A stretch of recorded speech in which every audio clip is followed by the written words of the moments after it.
pour some in here? Yeah, just to get it in the mud, and then yeah, that's good. Just all along the mud, and then you can just kind of. That's fine. That's all right. Then you can just tamp it in like this, kind of, so it packs into the mud.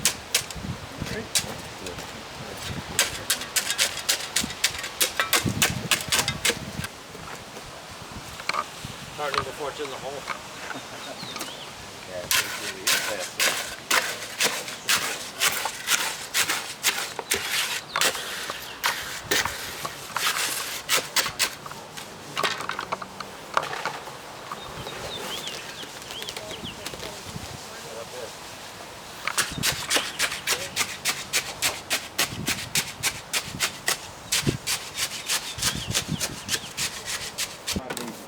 Right. Well, also around here, So we can look down the road now. Wherever this is not going to move. So that you have to cite this to this pink. It should be parallel to between these two stones.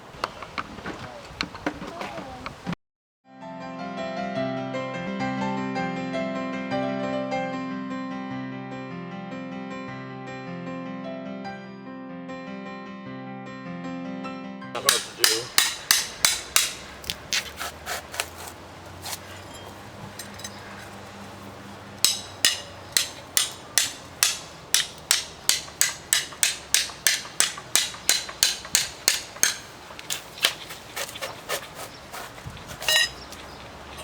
So there's a new socket base. And what type of sod are you going to use to trim off the stone? I'm going to use, well, you'll see when I get it out. Yeah.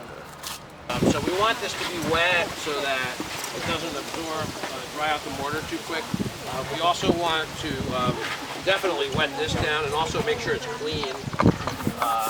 The lower part that's going to sit in there. So we want to make sure it has a good bond. It's obviously clean where I just sawed it.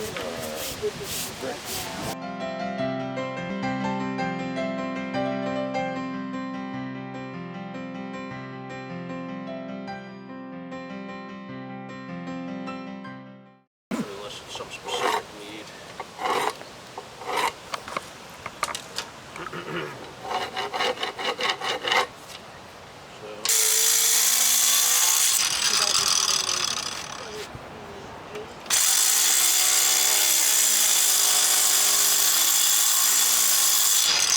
Normally I wouldn't block this like this, but I didn't do this. So,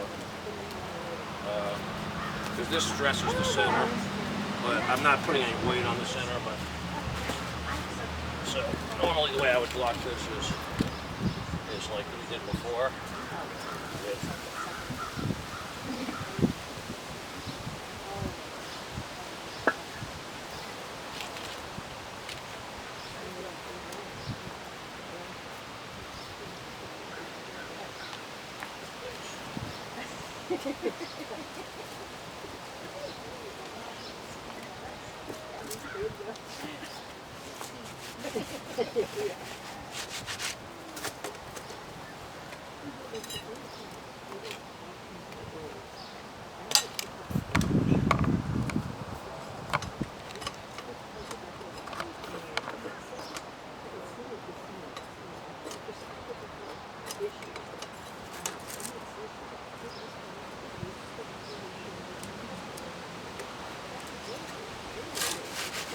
Clean it off now.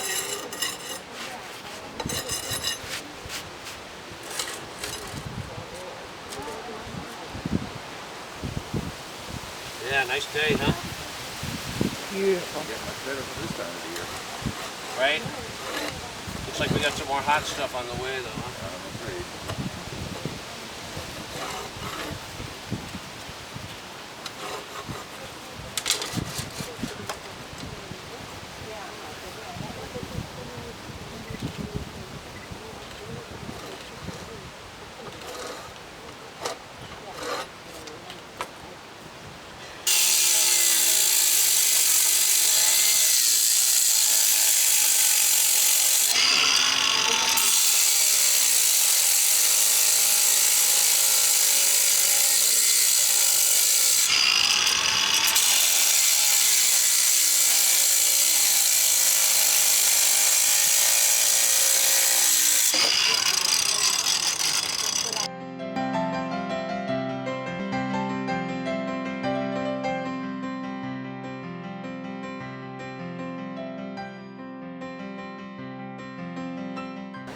generally speaking, natural cement is very hard and it tends to have a brownish tan color to it.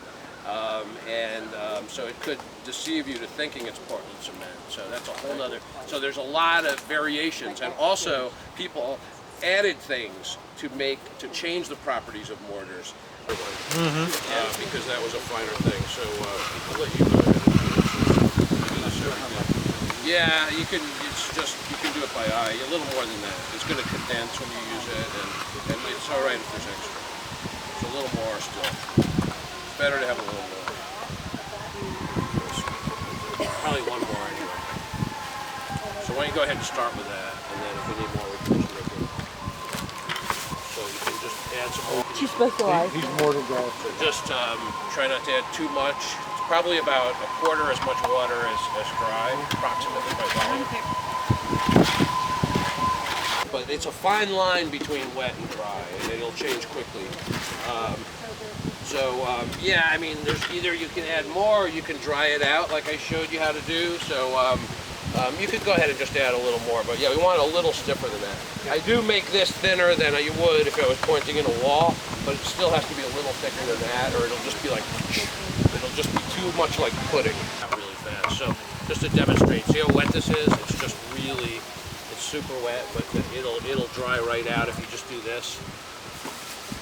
It'll draw the moisture right out, almost spontaneously. You never saw anyone do this, right? I never. No one ever does. This holds up for historic applications. This holds up much better than a cement. See, now it's good. Historic buildings, historic So applications. go ahead and they start never with had that. a Portland cement And in just the mix. So it wasn't so smear that around the bottom first. changes the properties of the plant. Right across the whole bottom. So do a thin scratch coat to make sure it bonds good. Yeah, just a little bit on the bottom, and then you can just build it up. Well, have you ever seen a historic brick building with the faces of the brick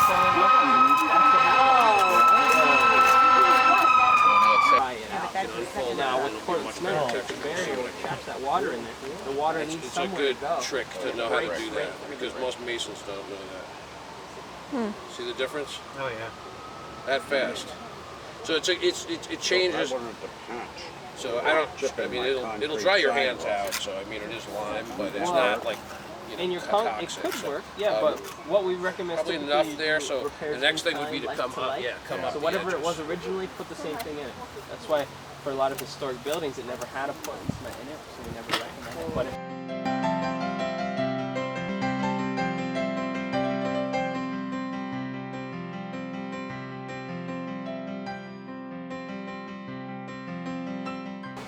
there are people who make a living just analyzing mortars from historic buildings and recommending repairs. There's a lot of work in analyzing historic mortars. Yeah. Wasn't Allentown one of the major sources of Portland cement? Yeah. Yeah, Copley, Pennsylvania apparently was where the first Portland cement was manufactured. You get that yourself? Yeah, it's all, so you just, I mean, watch the way I handle it, and so it's not difficult if you work with it in the right way. And see the way I blocked it this way, much better to block it that way than the other way. Because we're going to roll it, and because it's not going to stress it, and so I especially don't want to put two blocks on something big like this. It's going to stress the middle. It probably won't hurt it, but if someone accidentally knocks it, if it has a weak point in the middle already, it could easily damage it. John, do you want your level side of the And truck? so, yeah, we could use that in a minute. I should have tarped down, but I take the truck here. And so I'll just put these down. And so I'm going to come up now.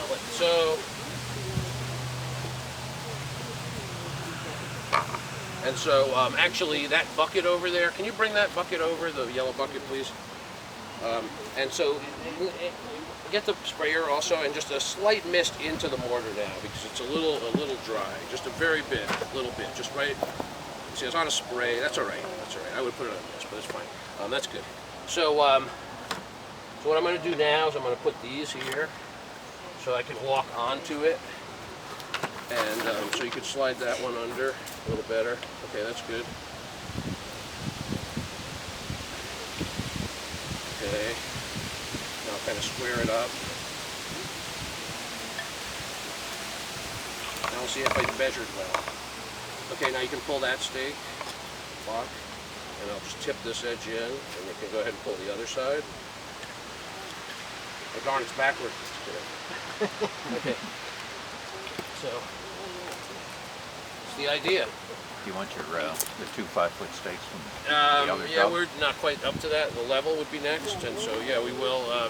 I have more of those. If, yeah, we can. Someone can hold this temporarily. It's not heavy at all now. So we can go ahead and plumb it up now. Check both sides. You want me to hold this? Not yet. So sometimes, you know, the bottom. Well, I mean, I tried to make everything square, but it's seeming like it's not perfect on the bottom. Not a big deal. So it's getting better. Yeah, it'll tend to push out, so I'm trying to drive it out and level it. There we go. I almost got it already. That's pretty good now.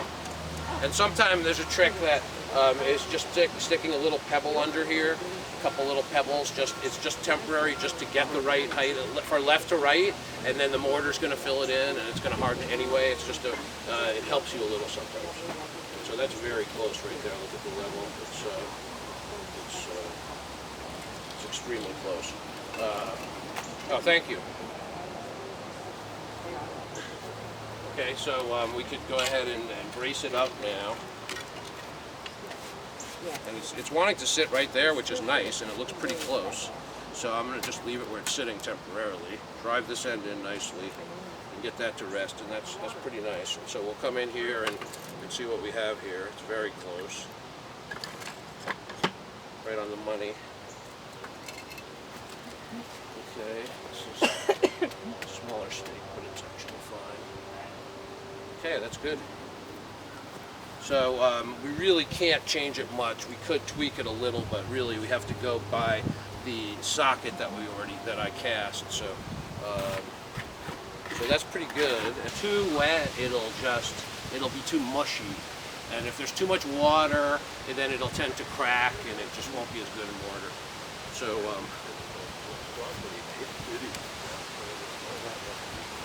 yeah, that's much better. And so so generally the tools that I use for this are going to be not my bare hands.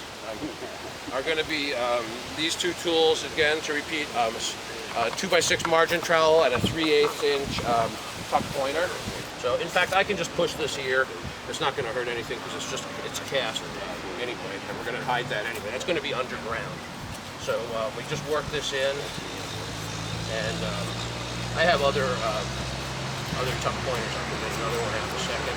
So basically, just going to work it in like so. And so this is all going to be underground. The dirt's going to hide this so that we don't have to be so worried about it. The other one was visible. It was above ground on a base, but this is underground so that you're not going to ever see this. You still want to do just as good a job, but as far as no one is going to see this line ever, I'm still going to basically finish it the exact same way. And so that's the basic idea. I mean, it's basically filled in. And like I said before, I just want to repeat, you don't want to over-tool it. So over-tooling would be going boom, boom, boom, boom. We don't want to do that. We want to lay it up and then get it good. And so I would just kind of continue, lay it all up, and then tool it at the end. So, but this is a good tool to use, 1/4 inch tuck pointer. So basically the idea, you kind of saw what I was doing, but so you can just kind of get this in. You want to just keep the dirt away as much as possible, definitely, and just work it in like this, kind of. You know what I mean? And just try to work it in as much as you can, and then turn the tool and start pushing it in. But first, work it down as far as you can. And so when this starts to get like this is kind of pretty too wet, or it's not really going to be good.